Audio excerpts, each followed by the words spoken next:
right, welcome to Hour 2 of the Charlie Kirk Show. I'm Andrew Colvin, executive producer of this show, along with Blake Neff.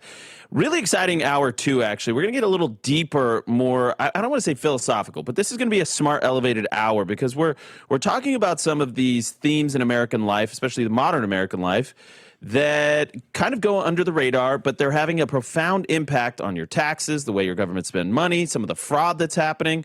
We just had a congresswoman out of Florida who was a grand jury returned an indictment charging her for stealing $5 million of COVID funds. So this is kind of a story in that realm. We're going to welcome Ryan Thorpe. He's an investigative journalist with Manhattan Institute. He's got a new piece he co-authored with Chris Rufo at the City Journal, and it's entitled "The Largest Funder of Al-Shabab is the Minnesota Taxpayer." Al-Shabab, of course, is a radical Islamic terrorist group in Somalia. We have a lot of Somalis in Minnesota, and we've hit this beat a few times, that there's a lot of fraud of various kinds that goes on because it's an insular community. But this piece really lays out how a lot of it works. So, Ryan, are you there? I am. It's a pleasure to be here. Thank you very much. So, Ryan, how about you just dive into it? Al-Shabab, largest funder, Minnesota taxpayer. What do you mean by that? Well, so what we're seeing in Minnesota is that there's billions of dollars of fraud going on, particularly targeting government welfare programs. The fraud has gotten so bad that the U.S. Attorney's Office has indicated that there are entire government welfare programs where the fraud outstrips the legitimate claims.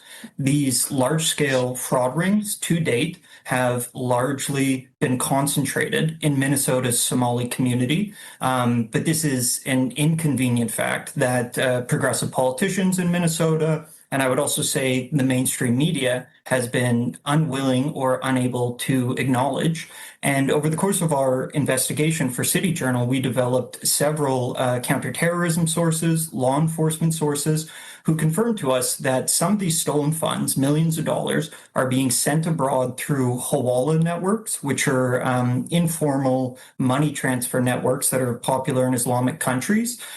This money has then gone overseas, and some of that money has ended up in the hands of al-Shabab, to the point that one of our sources said the largest funder of al-Shabab is the Minnesota taxpayer.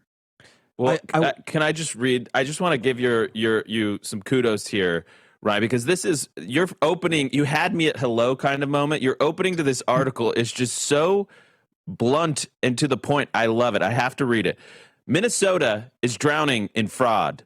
Billions in taxpayer dollars have been stolen during the administration of Governor Tim Walz alone. Democrat state officials overseeing one of the most generous welfare regimes in the country are asleep at the switch, and the media, duty-bound by progressive pieties, refuse to connect the dots. I mean, it's just really direct. I want to flag the numbers on here. So this is so incredible. We're having Cremu on next to talk about healthcare, and when he came out on the show with Charlie a few months ago, one of the things he said is he says, I think the growth of autism in America is overstated because they overdiagnose it. And the example he said, in Minnesota, Somalis are just scamming the autism system to get a ton of money. And this is a quote. I want to read this. So, like with another program, autism claims to Medicaid in Minnesota have skyrocketed from $3 million in 2018, $3 million, to, I'm going to abbreviate it, $399 million in 2023. So they went up more than 100 times over in 5 years. And it mentions the number of autism providers went from 41 to 328. And then it says the Somali community has established autism treatment centers for culturally appropriate programming. 1 in 16 Somali 4-year-olds has reportedly been diagnosed with autism. Are they just letting anything happen and they're not doing any policing whatsoever, Ryan?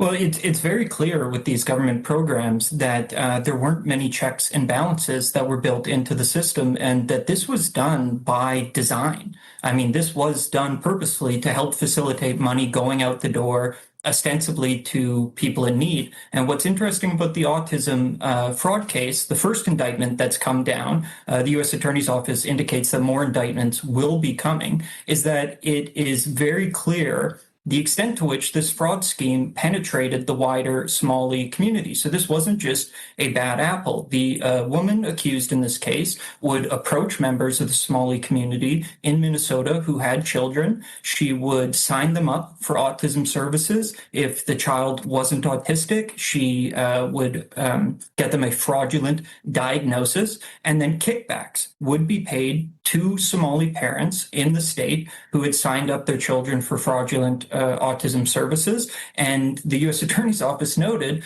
that if the kickbacks were too low, the parents would threaten to pull their child from one provider and take them over to a different fraudulent provider in order to get more money that was being stolen from taxpayers through this scheme. So that's the autism was an example. Can you also describe this this homelessness one, the Medicaid Housing Stabilization Service? Can you explain how that fraud worked as well, and any others that come to mind? Yeah, the Housing Stabilization Services program was quite interesting because if you were to design a government program specifically to facilitate fraudulent claims, it would probably look a lot like this program was designed. There were almost no checks and balances baked into this system. It was launched in 2020 with, I would say, a fairly noble goal. It was seeking to get people who are struggling with drug and alcohol addiction, mental illness, people with disabilities, to help them find and secure housing. The U.S. Attorney's Office claims that fraudulent companies were set up. They were operating out of dilapidated storefronts. They would target people that were exiting drug rehabs. They would sign them up for Medicaid services that they had no intention of providing, and then they would simply pocket the money. And yet again, we've seen the claims under this program absolutely skyrocket. When it was launched in 2020, government officials estimated it would cost about $2.6 million a year. By 2024, it cost $104 million. And in the first 6 months of this year alone, claims were $61 million. At that point, the state stepped in and shuttered the program because they realized that they had a significant problem on their hands in regards to fraud. And the U.S. Attorney's Office has indicated in a press conference that the U.S. Attorney at the time, he believed there's more fraudulent activity in this program than there were legitimate claims. There have been 8 indictments to date for HSS fraud. 6 of the 8 men who have been accused were of Somali heritage. 2 were Nigerian heritage. And they're accused of defrauding millions of dollars from this government welfare program. And yet again, it's been indicated that more charges will be coming. Is it as simple as it looks, where I guess the stereotype would be it's Minnesota, you've got a lot of Swedes, Norwegians, sort of Nordic high trust people, very used to doing pro-social behaviors, and it's almost like they're like an animal on an island that has no predators. So the thought that someone would just fleece a program or just lie about it is so alien to, like, they just have no defenses against this sort of behavior. Is it that simple? Is there any interest in fixing this other than arresting people occasionally? Well, I think that's a really good point. I think that does help explain some of what's going on. As I was reporting this piece out, the picture that was emerging was really of a perfect storm in Minnesota to facilitate fraud on a massive scale. You have a sizable Somali community that comes from a tribal, clan-based society, and it has proven itself willing to cynically deploy accusations of racism as a shield in order to help cover up criminal behavior. You have a very generous, very progressive welfare state. And in many of these programs, checks and balances, they were specifically designed with very few in place. And then you have a progressive political establishment that is terrified of being seen as politically incorrect and also worried about alienating the Somali community, which is a sizable voting bloc in the state and has also established significant political connections. And so when those 3 things kind of collide, this is what you get.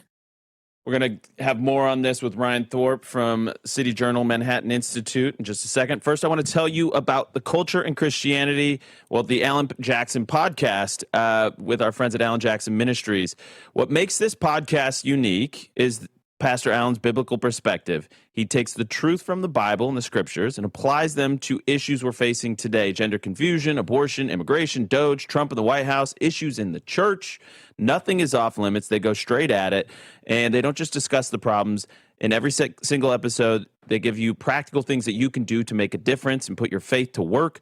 They also have a guest with phenomenal expertise that brings their perspective as well. And they want you to know how you can use your life to impact the world today.